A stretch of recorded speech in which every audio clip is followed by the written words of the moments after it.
आद्यन्तरहिते देवी आद्यशक्ति महेश्वरी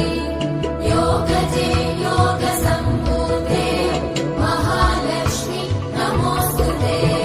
स्थूलसूक्ष्म महारौद्रे महाशक्ति महोदरे महापाप हरे देवी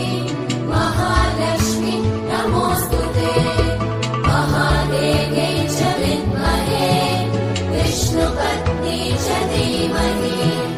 तन्नो लक्ष्मी प्रचोदयात्।